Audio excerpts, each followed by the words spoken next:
Good evening and welcome to Chicago Tonight. I'm Brandis Friedman. And I'm Paris Schutz. On the show tonight, your judgment is just significantly impaired. Many CTA bus and train conductors are paid for as much as an 80-hour work week. The urgency of this is something I live with literally every day. Gun rights groups are ready to metaphorically fire back on a bill to ban assault weapons. A new report shows drug and alcohol deaths are on the rise among older Americans. How come and what can be done? There are tribal communities at risk of being washed away. More support for tribal communities facing the threats of climate change. That and more in a new WTTW news column. This means a lot to myself, but I think it really means a lot to the sport.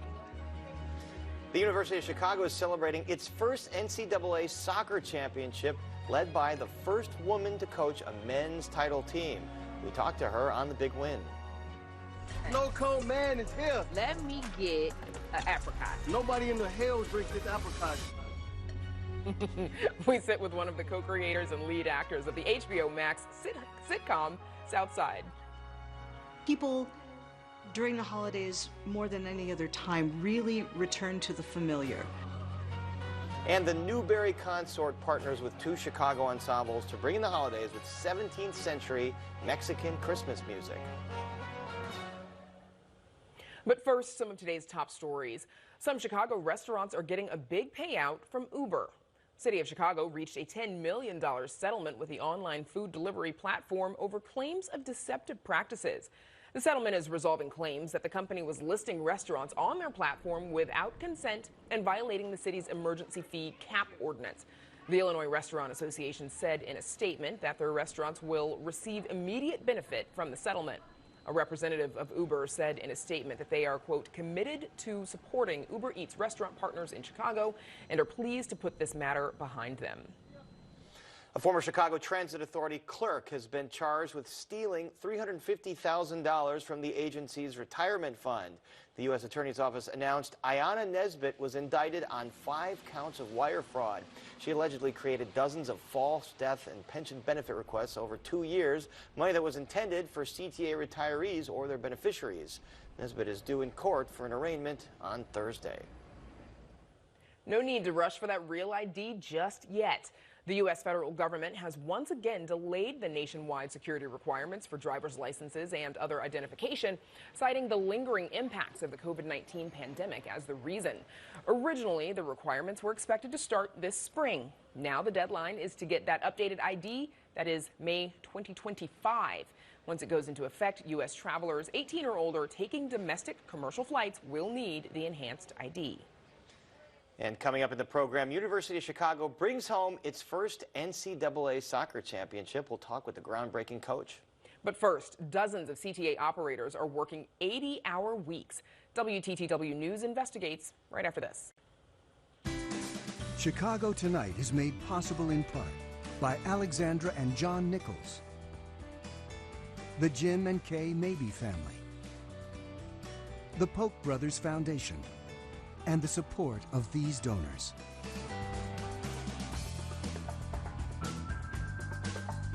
The CTA is under fire with complaints about long waits and so-called ghost buses and trains. Many of those problems are driven by a severe staffing shortage.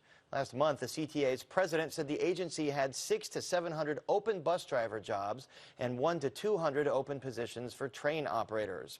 As a result, many operators are working overtime, but OT can have big consequences for safety and for the agency's bottom line. WTTW News reporter Nick Blumberg has been investigating this issue and joins us now. Nick, what did you find? Well, Paris, COVID fallout and the so-called Great Resignation really have taken a big toll on the agency's workforce, but the CTA's use of overtime isn't new. In response to a records request, WTTW News obtained bus and train operator work records from 2015 to 2021. They show how many hours every one of those thousands of employees was paid for each year, and we focused our analysis on the employees putting in the most time. In 2015, less than 5% of the agency's operator workforce was paid for an average of 50 or more hours a week. By 2021, that number jumped to nearly 14%. 33 of those operators were paid for average weeks of 80 hours or more, double the standard 40-hour week. 3 of those operators were paid for an average week of more than 100 hours. All right, so there's a distinction here in terms of work hours paid versus hours worked. Why that distinction? Well, the records the agency sent us show how many hours each employee was paid for. Now, that includes paid time off and authorized breaks. The CTA declined to do an on-camera interview, but in written comments said it has a strong safety record in line with transit agencies around the U.S. and said the number of major safety events have declined steadily since 2019. They also outlined the work rules in place aimed at keeping employees and passengers safe, which we'll tell you about. But sleep experts say even with safeguards in place, long hours can have damaging effects. In 2014, a Blue Line operator pulling into O'Hare fell asleep at the controls, slamming into a post and landing on an escalator. 33 passengers were hurt. Boom. I was thrown from my seat to the other seat, and that's where I twisted my ankle here. And that's when I just seen a lot of people screaming and everything. Leading up to the crash, that operator had worked 12 consecutive days and had regularly requested overtime. Dr. Kenneth Lee is medical director for UChicago Medicine's Sleep Center. He says long hours and not enough time off are likely to cause some degree of sleep deprivation. Even if you're getting some sleep at night, but if this continues on for several days or several weeks, your judgment is just significantly impaired. After the Blue Line crash, the National Transportation Safety Board called on the CTA to make big changes to its policies on how long and how often operators can work. At the time, the agency only required employees to have 8 hours off between shifts. The NTSB's report says, quote, CTA's practice does not give the employees the opportunity to receive enough uninterrupted sleep to be fully alert and operate safely. Especially in overnight shifts, and you look historically with things such as, Chernobyl or 3 Mile Island, all of those happened, overnight shifts and so forth and everything like that. Now, there's a lot of circumstances as to that, but again, the bottom line from sleep medicine being that, it's really important to make sure that you're getting optimal sleep in order to maintain kind of your peak performance. Since the crash, the CTA tried to extend the mandatory break to 10 hours, but in a statement, the agency said, quote, a court ruling forced the CTA to pursue this desired change via union negotiations, which it did at the earliest opportunity. The unions representing CTA's bus and rail operators did not agree to the change.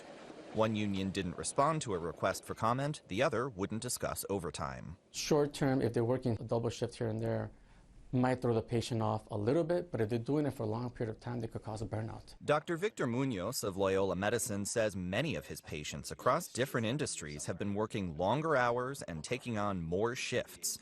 That can contribute to high blood pressure and blood sugar and hurt someone's mental health. It's a gradual onset, so it'll be stressful at first, possibly go to anxiety, and then to depression. And also family time, relationships is another focus, part of the mental aspect. The CTA told WTTW News that in addition to a minimum of 8 hours between shifts, operators cannot work longer than 5.5 hours without taking a 30 to 60-minute break. Per its union contract, operators cannot work longer than 13 hours per shift unless management asks them to in emergency situations and the operator doesn't show signs of fatigue. Everybody has different attention spans, and that could definitely affect it, especially if they're in charge of machinery, drivers, that kind of thing. In the years since the O'Hare crash, records show the agency's workforce has dwindled from a combined peak of 5,124 bus and rail operators in 2019 to a low of 4,580 last year. The number of operators being paid for significantly longer than 40 hours a week has risen steadily. Among the 48 employees paid out for average work weeks of 80 hours or more than 2/3 of them logged at least one crash or safety violation between 2015 and 2021. 4 of them involved a serious accident or injury. It's not to say that all drivers that are on overtime are going to have accidents, but if you're driving 80 hours a week, you may be more likely to have an accident than if you're driving 40 hours a week. The CTA said in a statement that, quote, safety violations comprise a wide range of potential issues given the agency's extensive list of safety rules and procedures. For example, an employee can be issued a safety violation for failing to report defective equipment or failing to wear or use proper personal protective equipment. One weekday morning in June 2019, a cyclist was going south here on Wells, approaching Hubbard. He was struck and run over by a CTA bus and rushed to the hospital. The bus driver who struck the cyclist was on overtime. He twice ranked among the drivers paid for the most hours in a year. Hitting the cyclist was his second on-the-job crash. He was fired after an investigation. The CTA later settled a lawsuit the cyclist filed for $1.75 million. In March 2019, a pedestrian crossing Washington at this intersection was struck by a CTA bus. She also sued the CTA, accusing the driver of negligence. The agency settled that suit for an undisclosed amount. The driver who struck that pedestrian has regularly been among the operators paid out for the most hours. After the crash, he admitted being distracted and took full responsibility. Records show he told his manager that going forward, he'd work less overtime. But he didn't, or couldn't. In 2019, the year of that crash, that driver was paid for an average of 66 hours a week. In 2020, he was paid for an average of 85 hours a week, and then an average of 89 hours a week last year. Anecdotally, we hear lots of stories from operators about how burnt out they get by having to do so much overtime. Operators really want to have downtime like anybody else, and when they finish their job, they would like to go home and see their family and friends. It's not just a question of safety. It's not just the cost of paying out settlements after crashes. Overtime for CTA bus and train operators means big bucks. Their hourly pay during this time period topped out at $36, and OT pays out at time and a half. Last year, the agency's highest paid operator earned more than $200,000, nearly 3 times the base salary. Overtime is built into the operations of transit. There's absenteeism, there's time off for vacations and so forth. It makes sense to fill that through overtime rather than hiring new people. The challenge is now, of course, is that this is on top of a very difficult time of having lost riders, having lost revenue. And so the cost associated with having to incur more overtime, I think, takes on added significance. The CTA has gone over budget on bus and train operator overtime every year since 2015. Most of that OT comes from bus drivers, rising from $7.7 million in overtime costs in 2015 to $13.1 million last year. Not only does that make us pay more for less employees, but it also means in terms of its pension plan, if employees have a lot of overtime, that can also be counted towards their final years of pay. And so then the CTA's pension plan is paying out that money over the long term. Counting overtime towards public employee pensions is unique in Illinois to CTA employees. At the beginning of the year, the CTA's pension plan was 55% funded. In general, 80% is considered a reasonable number to be funded. By law, the plan has to get to 60% in 10 years and 90% by 2059. Its administrator told WTTW News it's on track to exceed those requirements. Quote, not all employees are earning high overtime, and the retirement plan uses the average of an employee's 4 highest years when calculating benefits, which blunts the impact of a single high year. Both employees and the agency contribute to the plan. This year, the CTA was projected to make $136 million in contributions. It's not to say the employees don't deserve overtime, but it is something that is a long-term cost for the CTA. A lot of overtime now might solve the short-term crisis of, we need operators, and certainly we do, but it could create a longer-term budget implication. In a statement, the CTA said, quote, even as the CTA takes steps to overcome industry-wide hiring and retention challenges, providing safe operations and safe service are and have been CTA's top priority.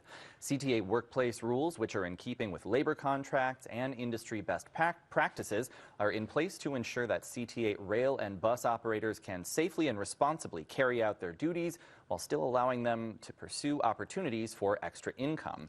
Now, the agency also said employees are required to complete training on fatigue and sleep apnea, and the CTA noted that there aren't any federal or state rules regarding hours on the job that apply here, though Paris, the agency said it's been advocating for those rules to increase its ability to prevent any sort of fatigue or potential safety issues. And just to reiterate, Nick, these long hours we're talking about are per individual work week. That's right. Last year, nearly 14% of bus and train operators were paid for average weeks of 50 hours or more, with dozens for double the standard 40-hour hours a week or more.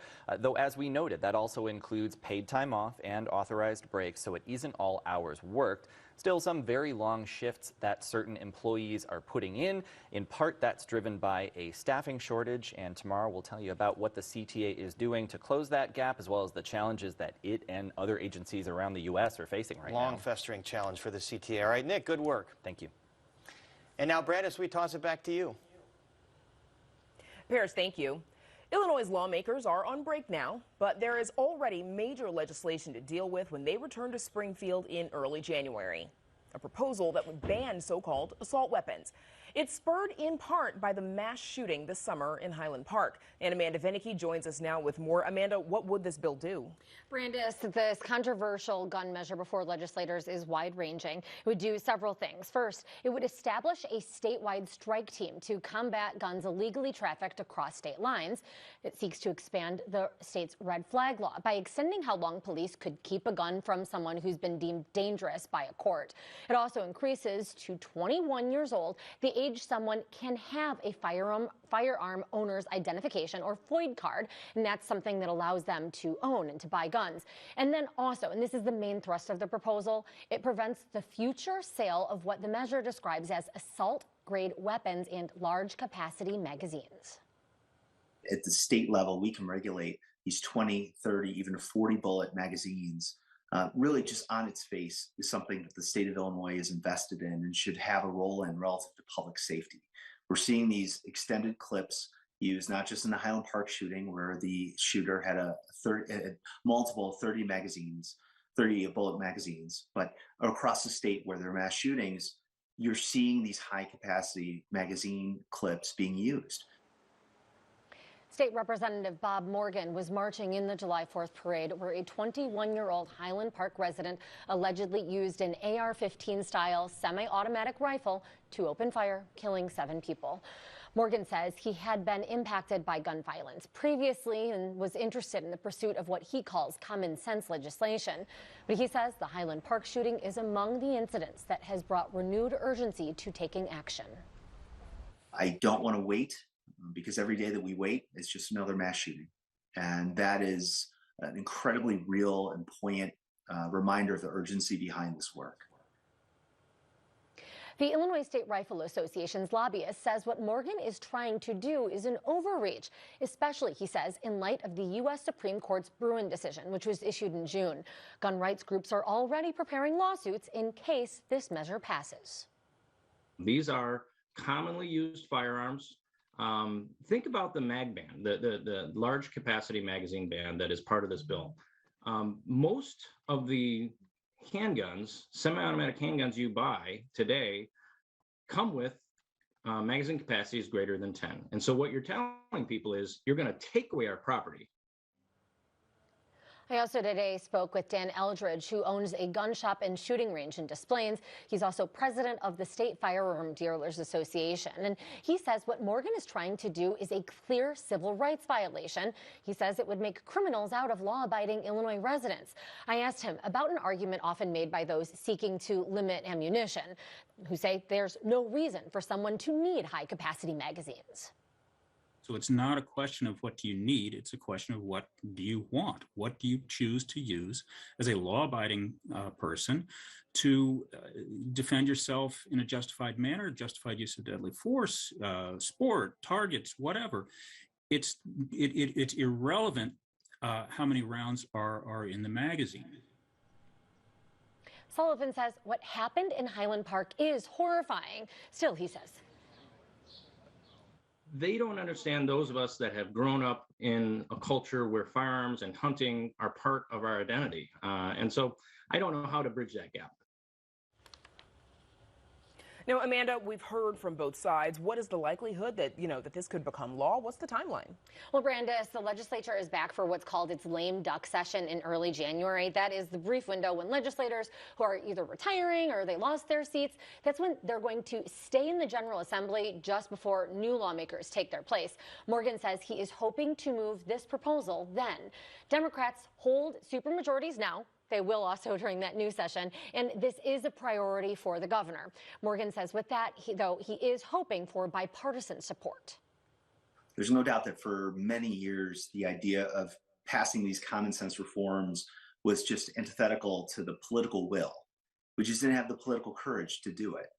That's changed. A series of hearings will be held on this measure in December. The first of those is scheduled for the 12th. Gun rights advocates say they know that this is an uphill battle, but even if it does pass, they say that they have the federal law on their side. And again, they are ready with legal action. Amanda, you mentioned the age change for a FOID card. The Highland Park shooter was 21, though, right? He was 21 on July 4th, but he had gotten his FOID card previously. And how Illinois does this is when you're 18, 19, or 20, you need to have a sponsor, a parent or guardian who signs off on your getting a FOID card. And so what gun rights groups, for example, the ISRA Sullivan, say is that this suspect never should have had a gun in the first place because he'd already had some encounters with the police. A clear and present danger report had been filed. He says if the state police had done their jobs, held onto that report and filed it, he would not have been able to get a FOID card. But Representative Morgan says that it is too young. Asked him, you can serve in the military when you're 18, right? And of course, those are individuals who use guns. There is an exception and a carve out for those who serve in the military, but this would do away with having that parental sponsorship when you're 18 through 20 years old. People would still be able to use a gun, say to go hunting, as a lot of folks do with their parents or families, but that's when they are there. So this older age limit would mean that nobody in that age bracket would be able to buy a gun. Of course, more to come on this as the hearings, like you said, they start next week. Amanda Vinicky, thank you so much. Thank you. Up next, meet the groundbreaking soccer coach who just led the University of Chicago's men's soccer team to an NCAA championship. Stay with us. Do you think there's been sort of a rethinking of how those events happened here in Chicago? I made a promise to myself in my career that every year I would make a piece of art dedicated to the memory. Got into a zone of mentor to children. See what we could do to kind of elevate each other. We all we got at this point. I'm using my past to push forward, to build a movement to create the world that we all want to see.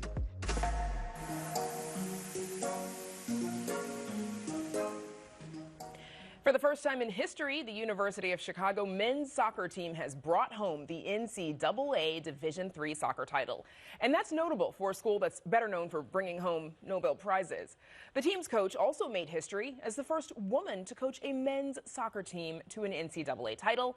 And here to talk about all that and more is Illinois native and the University of Chicago men's soccer coach Julianne Sitch, and she brought something with her. Yes.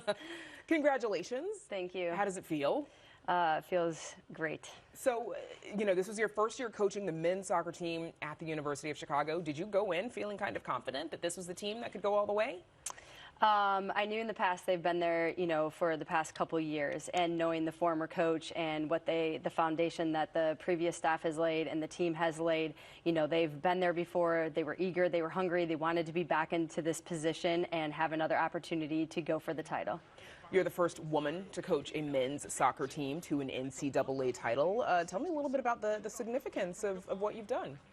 Yeah, I wouldn't be here without, obviously everyone that has come before me, and especially the former coach for throwing my name forward, and, for the athletic director, Angie Torrain, to, take a chance to hire a female to coach a men's team. So I think this is just a significant moment where, for my whole life, dreaming to try to be a professional soccer player, the people I looked up to were men. When I was young, and I played on an all-boys team when I was 5 through 7 or 8, and, had a lot of male coaches in my life that I'm very appreciative for. And just being able to not really until 1999 when the iconic 99ers that we like to call them won the World Cup is really when I could dream and believe to be a professional soccer player that I have always dreamed of. So I think this moment is just great for women across the board and for young boys to just, you can see it, you can believe it, you can dream it, and it's something that you can aspire to be. As you mentioned, you've been breaking glass ceilings since you were 5. When you were the only girl on the Oswego, Illinois soccer team, you broke the ceiling for NCAA men's soccer. Was this a first for your players as well to have had a woman as a coach? Yes, for the first time, I believe for all of them, this is the first time that they had a female coach, and they embraced me on day one, and for that I'm forever grateful. Any pushback, skeptics when you first took that job? No, absolutely not. Definitely not from the university, not from the players, and also, the assistant coach as well. First time working with a female, and, I had nothing but absolute just confidence from all of them, belief in all of them. So it's been a very incredible journey. Now, as you said, you played and coached at the professional level with Chicago Red Stars. What attracted you to, obviously you'd been at the University of Chicago before, but what attracted you back to this team? Because the university is more known for its Nobel Prizes in economics and physics than athletics. Yeah, I absolutely loved my time when I was there on the women's side. And, you're working with just gritty, resilient student athletes. They have worked hard their whole entire life. They want to be at their best both on and off the field, and that was something that I truly just loved during my time. These student athletes inspired me. They really, for the amount of work that they do, and being at a rigorous university like University of Chicago, but they step on the field and they give their everything to their teammates. They give everything to the staff, to the athletic department, and that was something that I just truly was inspired by when I was working there, and I wanted to be back to be a part of that. There is a woman managing a Yankees minor league baseball team, 2 women running the Miami Marlins as president and general manager. What do you think it would take to see more women in sports leadership positions? Yeah, I think it takes someone to hire these women and to provide these opportunities for women. And, again, that's why for myself, I'm very fortunate that Angie did take a risk, to hire me. And I think that's the next step, right? People in these leadership roles creating these opportunities, or the opportunities that are there for women, or really for anyone who is qualified and can step into these roles. I think that's what it's going to take, people to step out and to do it. Of course, I have to ask. So when your players are running towards you, you've won the game, you actually stopped to get the dousing of the blue Gatorade or Powerade. You're a former professional soccer player. You knew it was coming. You could have run. I could have run, yes. And pretty fast at that. You could have run away from it, but you took it anyway. I did, yes. Why? Just what a moment, and for them that they went and grabbed the cooler, and I just was running out, and when I saw them out of the corner of my eye, when I looked back, I was like, I'm going to take this, and, it was great. Fine, hit me. Yeah. Tell me a little bit about next season. Are you feeling good about a repeat? Because I think you're losing about 6 seniors. Yes, we'll lose 6 seniors and 2 great 6 seniors and 2 incredible leaders that I've been blessed to step into this program and help lead this team to this nationalship title. We're obviously going to continue to push. I think, again, this program has been there in the couple years in the past, and we hope to continue to keep the team there. Your old team, Chicago Red Stars, being put up for sale. I have to ask while we've got you here, after a scathing report about the allegations of abusive behavior and sexual misconduct in women's professional soccer. What's your reaction to the sale in wake of that report? Yeah, that's a tough question. It's unfortunate. I spent a vast majority of my professional career with Chicago Red Stars, and they gave me a lot of opportunities to be here. So, it's a difficult time. Any possibility that the Red Stars might not stay in Chicago? I don't think so. I think they'll stay in Chicago. What's your advice for other women who want to do what you do?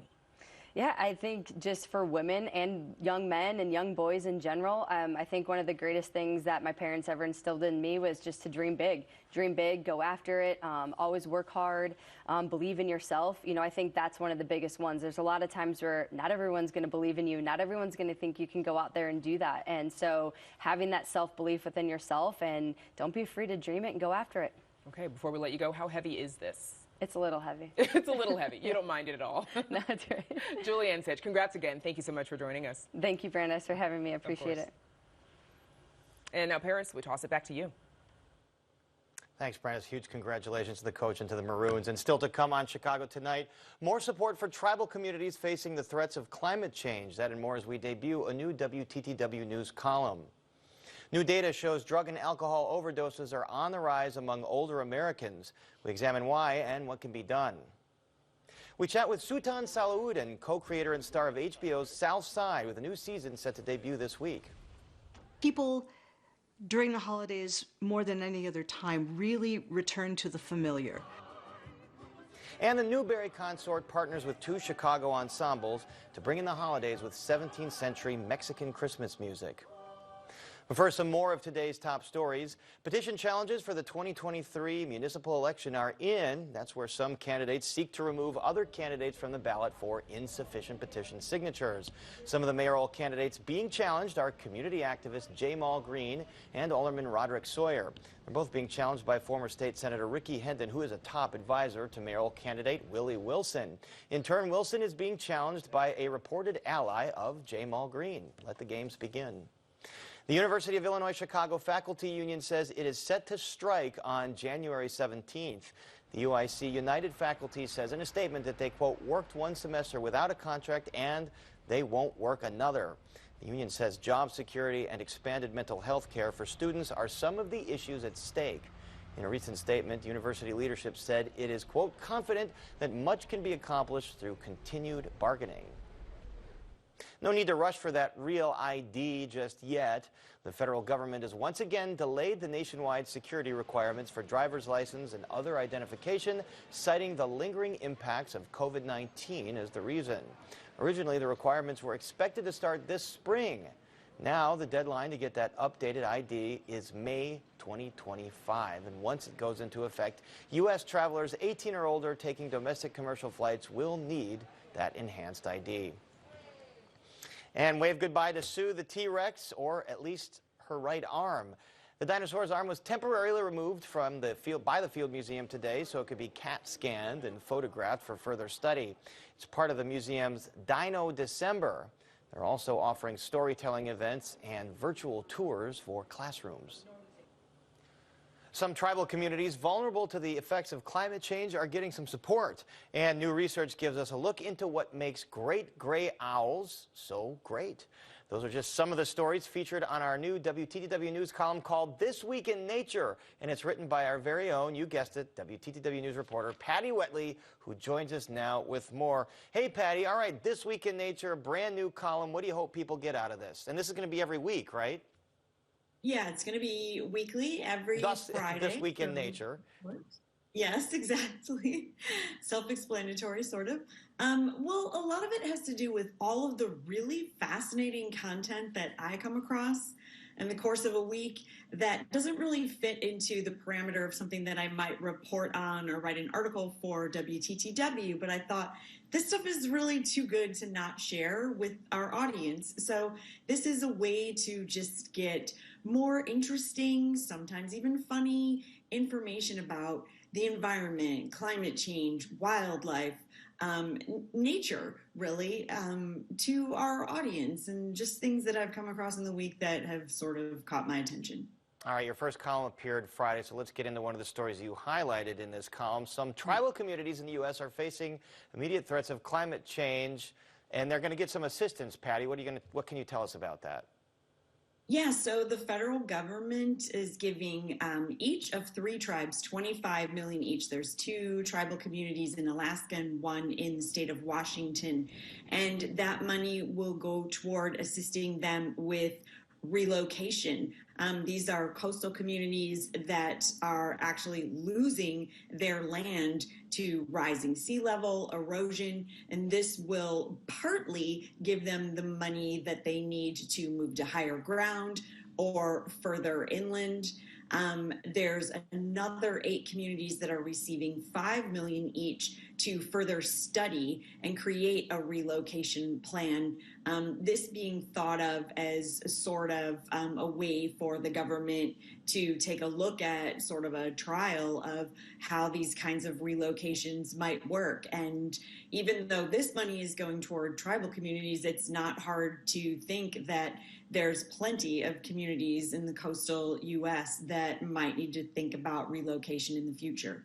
Absolutely, could affect millions of people. All right, this one's a little more fun story. Gray owls, there's some new research about them. What are we learning about them? We're learning what fantastic predators they are. There's some research coming out of the University of California, Riverside, that studied how far underneath snow these owls can actually sense their prey, specifically in the form of voles. And they have these very wide, flat faces that work kind of like radar, and their wings have these sound dampening qualities so that it blocks out all other noise, and they can actually sense these voles 2 feet under snow.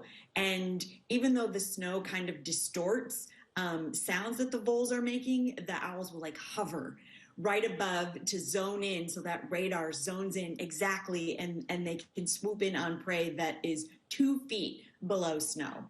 Wow, so I think that's pretty amazing. And that's a very evil look in those owls' eyes. All right, Patty, we will look online. Cool.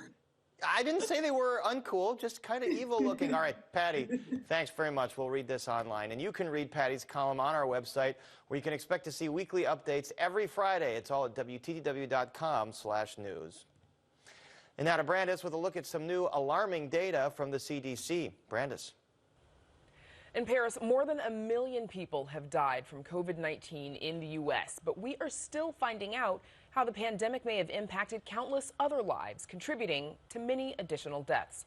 A new CDC report shows drug and alcohol-related deaths among older Americans surged in 2020, with a 53% increase in deaths from opioids over the previous year. And alcohol-induced deaths among seniors rose 18% from 2019 to 2020. CDC data also shows that men over 75 are 4 times more likely to die from alcohol than women the same age. The highest rates of drug overdose deaths were among black men and women, and there was a 31% increase in drug overdose deaths for black men ages 65 to 74 years old. Here to take a look at this disturbing data and what it means for seniors are Lori-Ann Post, Buehler Professor for Aging and Director of the Buehler Center for Health Policy and Economics at the Northwestern University Feinberg School of Medicine, and Craig Lamb, Clinical Director at Gateway Foundation, a network of addiction treatment centers. Thanks to you both for joining us. Lori Post, let's start with you, please. What are your thoughts on what might be driving this, what seems to be a dramatic increase in overdose deaths among older adults?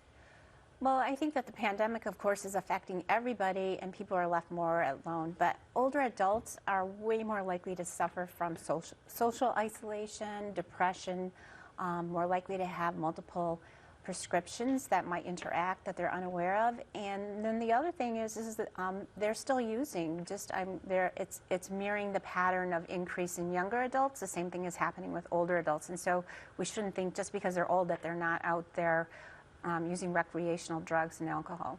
Craig Lamb, same question to you. Your thoughts on what's behind this increased overdose rate? Yeah, certainly I agree with Lori that the COVID pandemic did create more isolation for people. Older adults, also some of them suffering from chronic pain, may be using opiates as prescribed, but there may become problems, which leads to greater risk. Also, there's increase in fentanyl use, maybe even not intentionally. People may be taking their opiate medication, and it may be laced with fentanyl.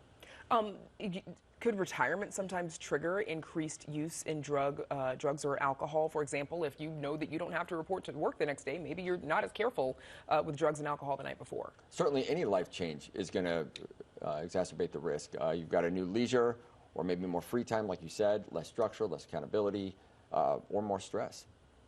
Lori Post, tell us a little bit about how, as we age, our bodies metabolize drugs and alcohol differently. So basically stop. So the older we get, then the less likely our bodies can metabolize alcohol and drugs. So you could be using the same dose that you have a whole lifetime, and then when you get older, your body can no longer take that. It just wears out, and you can overdose easier. So a glass of wine, for example, it's more than just a glass of wine. Yeah, I mean, there's good guidelines for how much alcohol people should use, and so as we age, that number drops down quite a bit.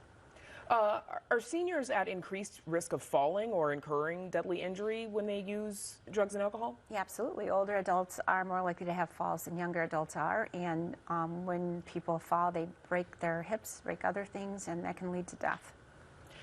Craig, of course, while we're seeing this increase, data still shows that alcohol and drug deaths are far less common still in seniors than other age groups. But our rehab facilities, are they often more tailored towards younger populations, younger patients? There are programs that are tailored to younger patients, but at Gateway Foundation, we treat all adults 18 and up, and certainly we have older adults in our programs. And that includes residential or outpatient, even virtual services at this point. Because like we talked about the isolation, some people, especially older adults, may not be able to make it into treatment. They may be at home, and we'd still want to make sure they get the treatment they need to address the substance use issue. To that end, is the approach to recovery for the older age group, could it be any different than for younger? There might be some differences, but I think generally we're using evidence-based practices. We're going to go where the data is and use what's effective. During the pandemic, did you notice more people who had been in recovery relapsing because of their reduced access to services? Certainly. At the beginning of the pandemic, a lot of the support systems were shut off or closed down. Eventually, they did come back online, and a lot of services came back virtually, which did help, but there was an increase. Laura, you mentioned this earlier, just about how much of this is due to the pandemic. We already have data showing that alcohol-related deaths overall were up 25% in 2020 compared with 2019. So do you think this new data about older Americans specifically, is it mirroring what we've seen in the younger population? It's definitely mirroring. I think it's a little bit hidden here, though. There was an escalation of cases of opioid use and opioid overdose death. That began about mid-2018. It escalated before the pandemic hit, and then the pandemic only made it worse. Okay. Craig, do you think things have, returned to normal at all for people who are in recovery, or, what of a certain percentage of people who may not have been able to resume recovery, after the pandemic? Yeah, I think a lot of the support systems have come back online, and I would want people to know that there's help out there. Especially when we're talking about opiate use, there's medications available now. I think seeking evidence-based treatment with medication-assisted treatment is now the standard for treating this disorder.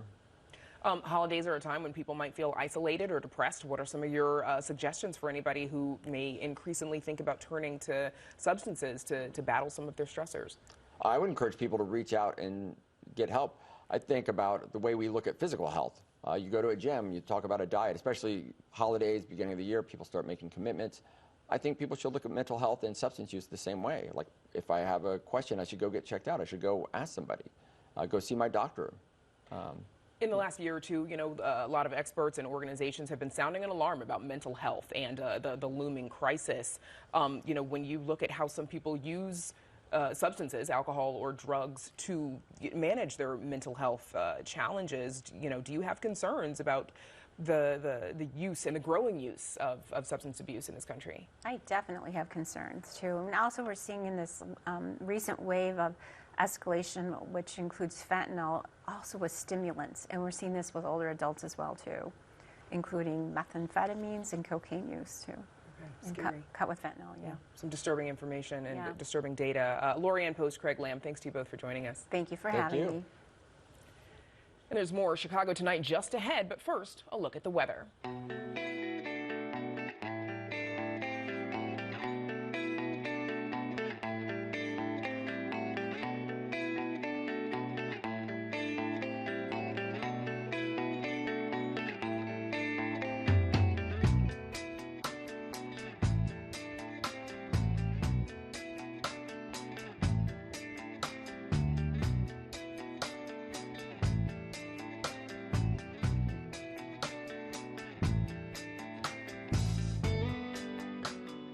It's a comedy show for Southsiders, made by Southsiders, and it's called, interestingly enough, Southside. Our next guest co-created the program, which follows the travails and the hustles of Simon James and his cohorts at the rent-to-own furniture shop, a store on the, you guessed it, South Side. The show airs on HBO Max and will soon debut its third season. And co-creator and star of Southside, Sultan Salahuddin, joins us now. Sultan, welcome to Chicago Tonight. Hey, thanks for having me, Paris. Glad to be here. And I know you were in town hosting the Midwest Emmys on Saturday, so it's been a whirlwind weekend. So this show, it deals with some serious issues, but you've got hilarious characters and situations. How do you go about mining comedy from life on the South Side? Well, I think it starts with in the writing room, because a lot of the writers are from the Southside, and one of the things that we do in the room is like, let's talk about one of the funniest moments you've ever had. And then it starts there, and then from there we just riff and keep going and build and build. And that's where a lot of the material comes from, real life experiences. And for the viewers that haven't watched it yet, just give us the premise. Well, the premise is basically myself playing Simon James and then my friend Kareem, who plays Kay Odom. We're two regular blue-collar guys who are trying to make our way while still working at a rent-a-center store, but we keep trying all these other things that try to lift our spirits and make us rich. But as you know, that usually doesn't end up well. And so you're from Chicago, originally from Auburn, Gresham, Yes. South Shore. A lot of the cast is from Chicago, the writers. What's it like to come here? And you're filming on location like everywhere. You were in the Giordano's, Yes. you're in Chatham, you're in South Shore. What's that like? What can I say? I love Chicago. Like, it's a wonderful thing to be able to display the city to people through our show, but it's also another thing when the people from the city and you show up and you're doing your show and they're like, what's going on? Is this another drama? Is this a comedy? What is it? And then they find out that it's Southside and they just get excited, eyes get big. And as everybody in Chicago always knows, they say, hey, you know what this show needs? It needs me. So that's the experience. It's really fun. You drop so many local references. You even drop like newscaster names in one of the episodes I was watching. What was your life like growing up in South Shore and Auburn Gresham? Do you have like some experiences that you've taken over to your writing and to this character? Yes, a lot of experiences through high school, just playing in the neighborhood, basketball. I mean, in season 2, we started off playing softball. Well, we started playing baseball, actually. And I grew up playing baseball on the South Side all the time as a kid. You know, I played for, what's the name of that organization? The kids, the one that won the World Series? Yeah, what's the name of that? Jackie Robinson. Thank you very much. I couldn't remember that for the life of me, but played for Jackie Robinson West. And that was one of the things that we used in the show. So it's, again, it goes back to organic stories that come from all of our experiences that we just fill up. And it's not just me, it's all of the other writers and their experiences as well growing up in Chicago. And there's just so many negative stereotypes about Chicago and particularly the South and West Sides and media and TV shows. What are you trying to get across with this show that's different from those shows? I think what we want to get across is the fact that, you know, not all of Chicago is bad and not everybody there is going to die and you don't have to run for your life every 5 seconds. I think what we really want to show people is, hey, this is a place where people come together to love, they come together and laugh, and they live and grow here. And these are some of the ways in which they do that. Yes, it can be challenging at times, but I think that's anywhere in America. Our goal is to allow the viewer to come in and let their hair down, kick their feet up, take their jacket off, relax, and spend some wonderful time with us laughing versus, you know, all of the other things that they have to deal with. It's fun to spend time. There we see 2 police officer characters that are hilarious. Yes. It's fun to spend time Goodnight, Turner. with these characters. Yeah, so how much of this reminds me of the style of Curb Your Enthusiasm a little bit. How much of this is, it's every bit as funny. How much of this is improvised versus scripted out? You know, that is a really good question. And because we're blessed with so many talented actors on our show and funny people, that it's 98% scripted and 2% improv. So everybody has to hit their lines. That's how you make sure that the story stays on track and you have a good story, a compelling story. But a lot of our actors are just naturally funny and very talented. And, you know, sometimes they'll go off the rails. They'll hit all their lines, but then they'll drop something in the front, some juicy in the middle, and something at the end. And we got magic. So, yeah, quite a bit of it is. In the first season, some of the funny situations arise from the fact that you work at this rent-to-own furniture shop. A lot of folks don't pay what they owe, so you have to go in and get the furniture back. Unfortunately, I mean, that is a business model that's been set up predominantly in neighborhoods that aren't as affluent, but but you get some comedy out of that. Oh, I mean, you get a lot of comedy out of it. That's how the show actually started. My friend Quincy, who plays Q on the show, he actually worked at Rent-A-Center for like 16 years. And the origin story is basically we were behind my mom's house talking. He was telling me about all the adventures that he was having at his job, and I said, dude, this is a show. We got to take this to Bashir Diallo. We got to do something. This is a show. And now you got season 3 coming up on HBO Max. You were on Comedy Central. Yes. Now you're on HBO Max. Yes. Is any difference working for the 2 different networks? Huge difference. I think the major difference is exposure. I think HBO Max just has a much bigger audience and more people are streaming versus Comedy Central, which is still kind of like cable and an older system. But, you know, once we made the jump from from Comedy Central to HBO Max, I mean, I immediately felt the impact because I started getting people in Instagram and people were hitting me like, I didn't even know this show existed. Where you guys been? Because, you know, when we premiered on HBO Max, we premiered with season 2. Right. So it was like season 1 was having a new premiering again because people hadn't even known that we were existed. So they got a 2-for-1 when we went to HBO Max. It really helped propel the show. And when is the premiere date for season December 3? 8th. Coming December up. 8th. Yeah, this week.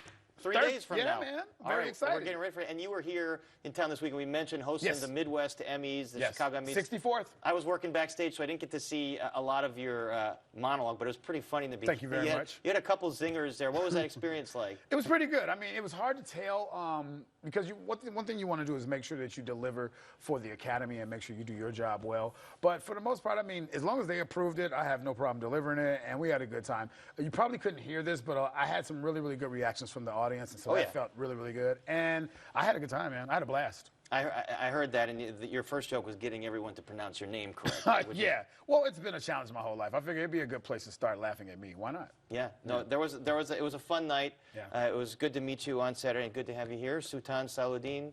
Best of luck. Congratulations. Season 3. Thank you, Paris. About to get underway. Indeed. All right. And now, Brandis, we toss it back to you. Looking forward to catching that. Thank you, Paris. The Newberry Concert is celebrating the holiday season with an annual concert exploring 17th century Mexican Christmas music. Arts correspondent Angel Ito introduces us to the featured choirs set to take listeners back in time.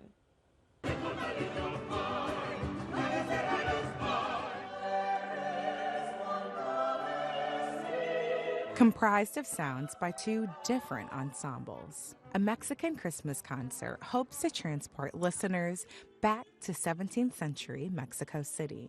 And I thought, well, why not have a convent choir that we might have heard in Mexico City in the 17th century? You'd only hear it kind of over the convent walls, but you could hear it in the streets outside, and people would gather to hear these angelic voices making this beautiful music. But there would also be street bands full of instruments and singers and dancers doing very lively, sort of folky music in the streets. And we wanted to put those 2 things together, and we thought, why not? Let's just do them in alternation, just like you would have heard if you were standing in that plaza. Christmas is big in Latin America, and what we are doing is a very interesting combination of contrasting pieces of music that are composed for the same season, right? So from the convent ensemble, you will hear some celestial sounds, what you would associate with liturgical, calm. And then the villancico ensemble provides a really nice contrast with festive music, upbeat, we have voices, instruments, but everything is religious. With alternating songs in both English and Spanish, the concert features musical numbers derived from Mexican choir books, currently housed at the Newberry Library.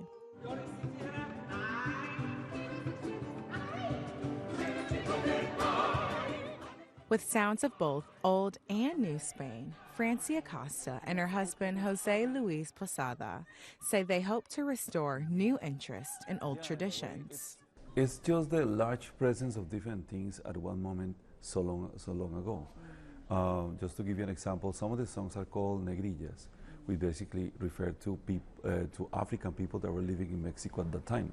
And they mix like Spanish with some dialects that came at that time also with African people. Nobody thinks that Mexican Christmas music is going to have in some sort of dialect. So it breaks right there something that people don't even know. It's a combination of early music instruments like Baroque violins, harps, then Baroque guitar, and then also some traditional instruments, percussion like jawbone, like the donkeys, like jawbone, and they're playing it, and drums and things. In this case, we're going to use music from the Puebla Cathedral, from Mexico City, and Oaxaca.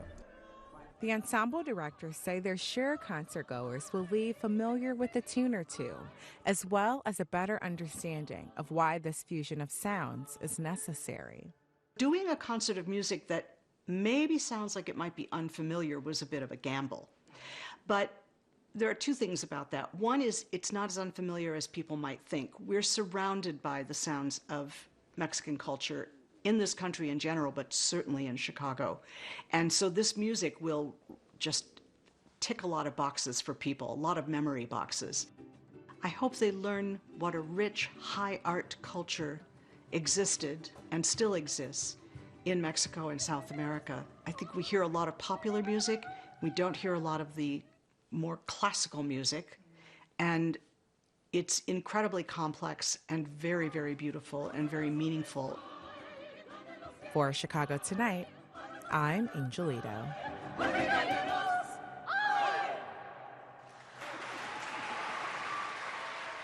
And you can see a Mexican Christmas concert December 9th through the 11th at various locations throughout the city. You can visit our website for more information. And we're back to wrap things up right after this.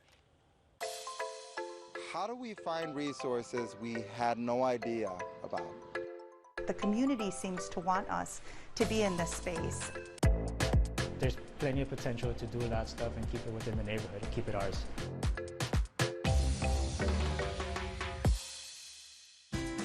Chicago Tonight is made possible in part by Alexandra and John Nichols, the Jim and Kay Mabey family,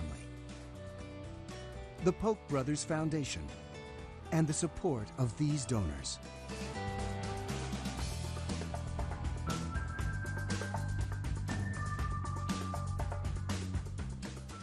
And that's our show for this Monday night. Don't forget to stay connected with us by signing up for our daily briefing. And you can get Chicago Tonight streamed on Facebook, YouTube, and our website, WTTW.com/news. You can also get the show via podcast and the PBS video app. And please join us tomorrow night live at 7.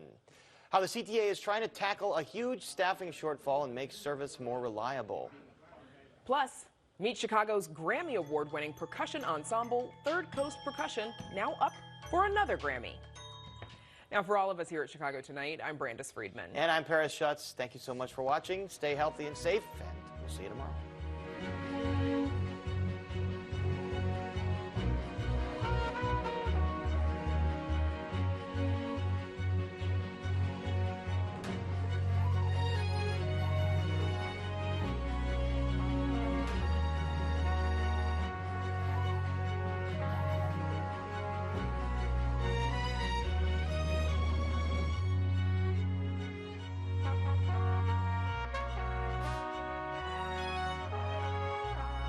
Closed captioning is made possible in part by Robert A. Clifford and Clifford Law Offices, wishing all a happy and healthy holiday season.